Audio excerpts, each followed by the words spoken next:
আমাদের নতুন বাসায় নতুন করে ফ্ল্যাট কেনা হয়েছে। তো আমরা ঘুরে ঘুরে দেখতে আসি। দেখেন বাথরুমের কমেট, তারপর বাথরুমের টাইলসগুলো অনেক সুন্দর।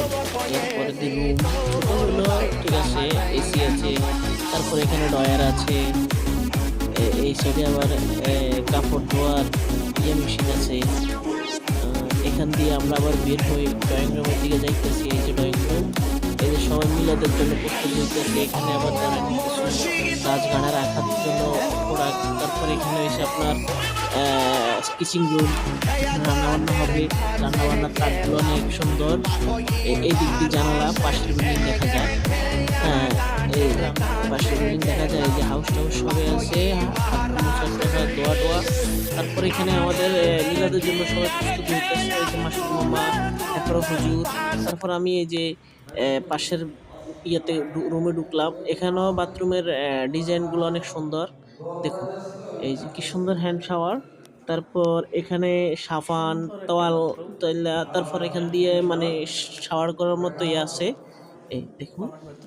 এই তো পিছনে আবার আমার এক ভাই আইসা আমার সাথে কথা বলতেছে। তো যাক, সেটা ভিডিওতে তুলে ধরলাম না। এই যে বারান্দার দিকে যাইতেছি, দেখেন বারান্দা তো অস্থির। ওই বারান্দার থেকে দাঁড়ালে পুরনো এয়ারপোর্ট দেখা যায়। তারপর ওই পাশে বিমানবন্দর হেডকোয়ার্টার দেখা যায়। ওই যে তাদের বাসায় যে আমাদের এখান দিয়ে মানে রোড। তো ওই পাশের বারান্দায় গেলে আবার ইজিভাবে সব দেখা যায়। তো আমি ওই পাশের বারান্দার দিকে এখন যাইতেছি। দেখুন আমাকে ওই যে মামা ডাক দিছে মিলাদের জন্য প্রস্তুত হইতে। তো আমি এদিক দিয়ে ঢুকছি পাশের রুমে, যেহেতু আপনাদেরকে দেখাবো এই যে বাথরুম। এখানেও সেম একই সিস্টেম। তো আপনাদেরকে দেখানোর জন্য মানে মামা বলছিল যে তুই দেখাই তাড়াতাড়ি আয় মিলাদের জন্য। তো সব রুমের মধ্যে আমাদের এসি আছে, অসুবিধা নাই। আমরা ওইভাবে মেনটেন করছি। তো এই এখান থেকে পুরো বিমান বাহিনীদের হেডকোয়ার্টার দেখা যায়।